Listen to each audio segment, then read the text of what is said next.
Je m'appelle Sophie, et je vis dans une maison qui semble ordinaire aux yeux des voisins, mais qui, pour moi, est devenue un labyrinthe de souvenirs, de secrets et de sensations subtiles que je n'avais jamais explorées auparavant.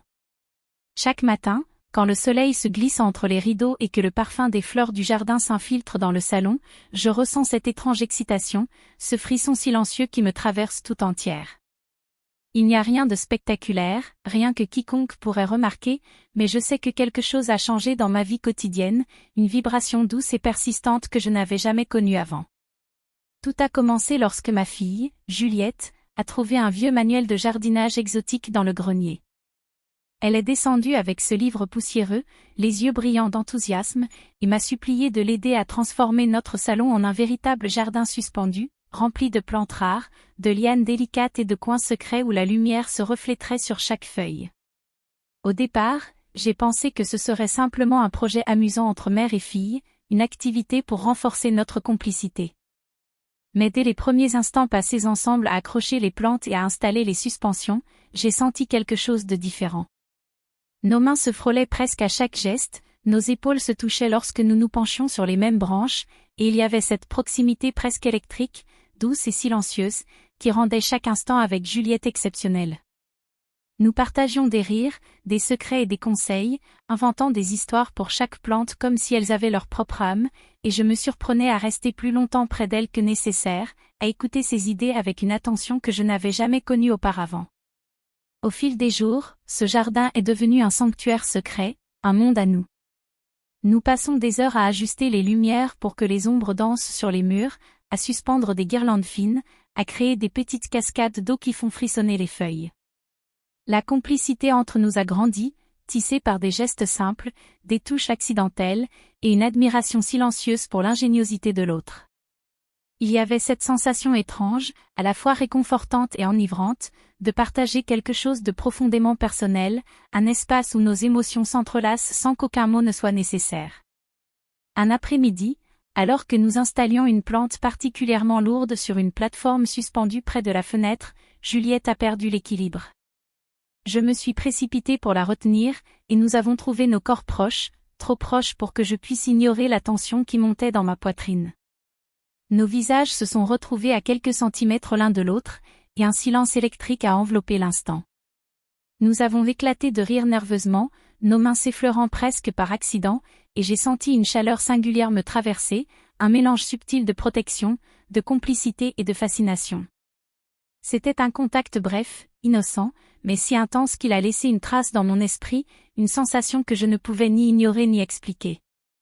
Les jours suivants, nous avons repris nos rituels dans le jardin intérieur, ajustant chaque plante, chaque suspension, chaque lumière avec soin.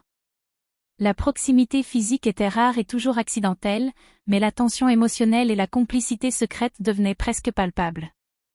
Nous inventons des histoires pour les plantes, nous partageons des souvenirs et des rêves, et chaque geste, chaque sourire, chaque frôlement involontaire renforce notre lien mystérieux et fragile. Ce sanctuaire que nous avons créé est devenu notre secret, un espace où le temps s'arrête et où la complicité et la tendresse se mêlent de façon unique. C'est un monde à nous, isolé du reste de la maison, du regard d'Antoine, mon mari, et de toute banalité extérieure. Chaque mouvement est attentif, chaque sourire compte, et chaque moment passé ensemble renforce ce lien silencieux mais puissant.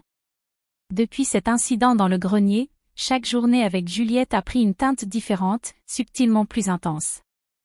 Nous étions seuls dans le salon, entourés par nos plantes suspendues, et j'ai commencé à remarquer chaque mouvement, chaque sourire de ma fille avec une attention nouvelle, une sensibilité que je n'avais jamais expérimentée auparavant. Ce n'était pas de l'amour au sens romantique, mais une fusion étrange de tendresse, d'admiration et de complicité secrète, comme si nous avions créé un petit univers à nous que personne d'autre ne pouvait pénétrer. Chaque matin, avant qu'Antoine parte pour le travail, Juliette et moi commencions par un rituel presque sacré, nous parcourions le jardin intérieur, touchant délicatement les feuilles, ajustant les lumières, parlant à voix basse aux plantes comme si elles pouvaient nous répondre. Nos doigts se frôlaient parfois en tendant les cordes ou en repositionnant les suspensions, et chaque frôlement, bien que fugitif, laissait un souvenir étrange et doux. Ce monde minuscule, suspendu dans le salon, était devenu un refuge pour nos émotions et nos pensées, loin du reste de la maison et de la réalité quotidienne. Un après-midi, nous avons décidé de créer une zone d'ombre et de lumière plus complexe, avec des voiles transparents et des petites guirlandes pour que le jardin devienne presque magique, comme un rêve éveillé. Juliette était sur un escabeau, ajustant une liane délicate, et je me tenais juste derrière elle pour la stabiliser. À cet instant, nos corps se sont retrouvés si proches que j'ai senti une chaleur inhabituelle me traverser. Nous avons éclaté de rire nerveusement, mais ce rire contenait une tension étrange, un mélange d'excitation et de complicité silencieuse. C'était un contact bref, presque innocent, mais il portait une intensité subtile, une émotion que nous seuls pouvions comprendre. Au fil des jours, ce rituel a continué à s'approfondir. Nous inventions des histoires pour chaque plante, créant des légendes mystérieuses et des aventures fantastiques. Juliette riait et s'enthousiasmait, et je me surprenais à rester plus longtemps que nécessaire, à l'observer, à m'émerveiller de sa créativité, à me sentir incroyablement proche d'elle dans chaque geste partagé. Les moments où nos mains se frôlaient étaient rares, mais chargés d'une intimité étrange, comme si le monde extérieur n'existait pas, et que nous étions seuls dans ce sanctuaire de lumière et de verdure. Un soir, alors que nous travaillions tard, seuls dans la lumière douce de nos guirlandes, nous avons décidé de repositionner une grande plante suspendue pour créer une ombre parfaite sur le mur. Juliette a glissé légèrement en essayant d'atteindre une branche, et je me suis précipitée pour la retenir. Nos corps se sont retrouvés très proches, et nos visages presque à la même hauteur. Nous avons éclaté de rire nerveusement, et je l'ai senti appuyer son bras contre le mien, un contact bref mais intense. Ce fut le deuxième moment marquant de notre proximité, un instant suspendu où je pouvais ressentir la fragilité et la confiance entre nous, mais toujours dans une légèreté et un jeu de complicité. À partir de ce soir-là, notre jardin intérieur est devenu bien plus qu'un simple projet artistique, c'était un lieu de confidence, de rire, et de gestes subtils qui créaient une tension douce mais persistante. Nous savions toutes les deux que ce lien était unique, étrange et précieux, un secret que nous partagions sans jamais en parler à personne, un monde à part, isolé de la vie quotidienne et des regards extérieurs. Les jours suivants, le jardin intérieur est devenu notre refuge quotidien. Juliette et moi passions des heures à perfectionner chaque détail, à créer des jeux de lumière, à suspendre des plantes et à imaginer des histoires autour de chaque feuille. Antoine continuait à travailler tard, souvent en déplacement, et il semblait ignorer le monde silencieux que nous avions bâti ensemble.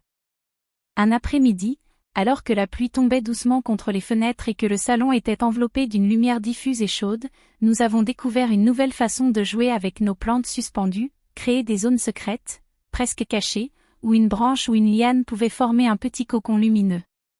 Juliette s'est glissée sous l'un de ces cocons, riant et me suppliant de m'asseoir près d'elle pour ajuster une guirlande lumineuse.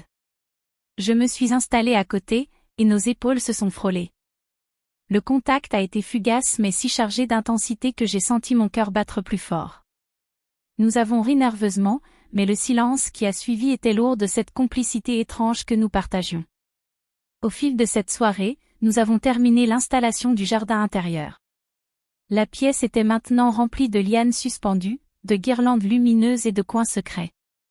Nous nous sommes assis ensemble au milieu du salon, entourés par ce petit monde que nous avions créé, et nous avons partagé un moment de calme total. Le temps semblait suspendu, comme si personne ne pouvait nous déranger. Juliette m'a pris la main pour m'aider à me relever. Pendant une seconde, nos regards se sont accrochés d'une manière que je n'oublierai jamais, un mélange de tendresse, de confiance et d'une émotion rare, fragile et précieuse. Puis, le moment inattendu est arrivé. Antoine est rentré plus tôt que prévu. Nous ne l'avions pas entendu revenir, il est apparu dans l'encadrement de la porte du salon. Le choc et la surprise ont envahi la pièce. Juliette et moi avons instantanément reculé, nos gestes devenus prudents, et j'ai senti une tension nouvelle et imprévisible. Antoine nous regardait, silencieux, mais il y avait dans ses yeux quelque chose d'inattendu, une admiration et une curiosité mêlées. Il a observé notre jardin, les guirlandes, les coins secrets, et finalement, il s'est approché avec un léger sourire. « Vous avez fait quelque chose d'incroyable ici », a-t-il dit doucement. Et pour la première fois depuis longtemps, j'ai ressenti que nous étions tous les trois liés, non pas par le secret, mais par cette création commune, par ce monde que nous avions construit ensemble. La tension étrange et la complicité intense que Juliette et moi partagions n'étaient plus cachées, mais transformées en un lien familier et vivant. Nous nous sommes regardés, Juliette et moi, et nous avons éclaté de rire, nerveuses et soulagées à la fois. Le jardin intérieur n'était plus seulement notre sanctuaire secret, il était devenu un espace partagé, un endroit où la complicité, l'amour et la créativité pouvaient exister sans peur ni reproche.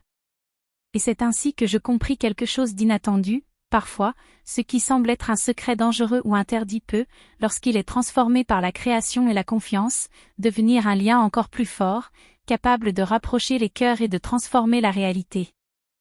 Nous avions franchi un seuil sans le vouloir, mais au lieu de se perdre, nous avions trouvé un nouveau monde, unique et imprévisible, où chacun pouvait ressentir la magie de ce lien fragile, étrange et précieux.